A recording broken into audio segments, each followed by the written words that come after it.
Yan, umuusok-usok ang sarap ng ating ginataang pusit.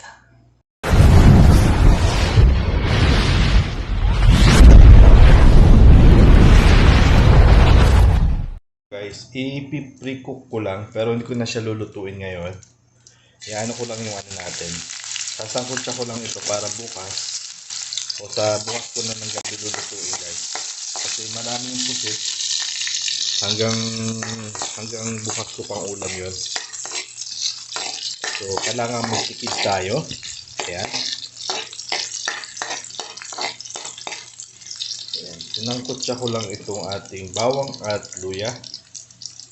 And lagay na natin yung ating sangkutsa natin itong ating pusit.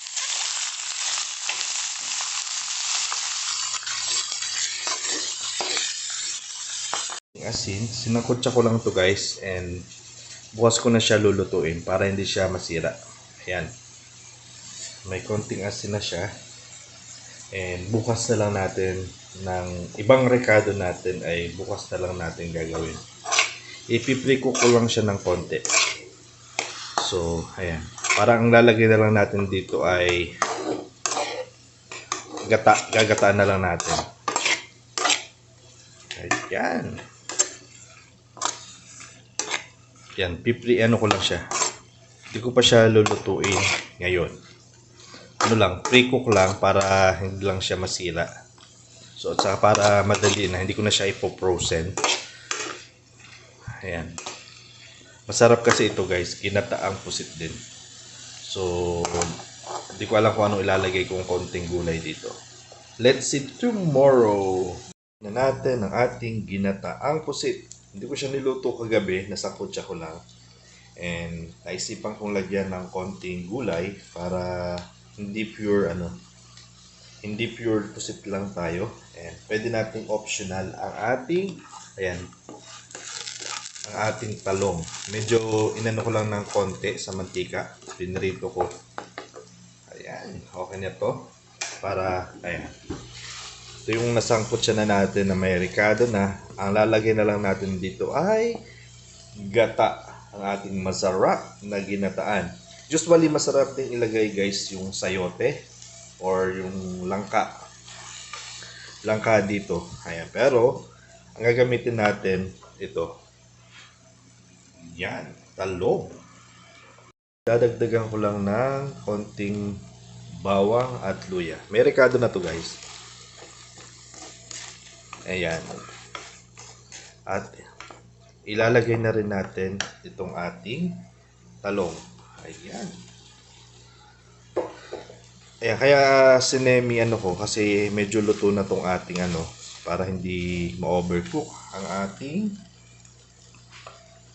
ang ating pusit. Lalagyan na natin guys ng gata. Ayan, coconut milk. Lalagyan na natin ang ating coconut milk. Ayun. Guys. Coconut milk na. Ayan guys. Ayan. Sarap. Ang sarap ng ating ginataan.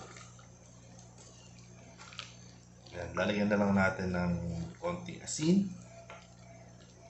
Pwedeng lagyan natin ng konting ayan, asin na lang. Asin. Konting asin. Lagyan natin ng asin. Baka mapadami. Hirap kasi kung asin. Asin. Lagyan natin ng pampalasa. Lagyan natin ng konting paminta. Ayan, paminta. Sarap guys ito. Papalaban na naman tayo ng kainan sa ating masarap na ginataang pusit. Ayan, ang ating ginataang pusit. Woo! Sarap. Eto na, ang ating masarap. Ito naman, ang gusto ko naman ito, masabaw naman sa ginataan. Ayan. Ayan, may likatid tayo sa gata. Sa gata, kaya marami akong sabaw. Ayan, ang sarap. Sarap, sarap. Ang sarap, sarap. Ang sarap, sarap. Ayan. Ayan. Mahilig kasi ako sa gata guys, kaya masabaw yan. Kung sa adobo, hindi siya masabaw. Dito naman sa atin. Ay, kay lamig-lamig. Ang sarap-sarap.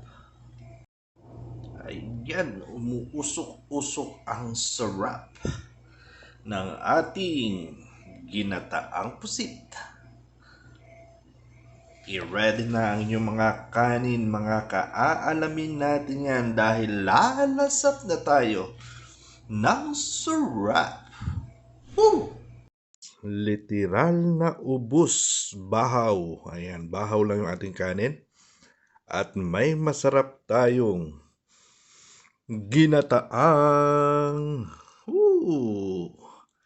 squid or ginataang pusit. Sarap.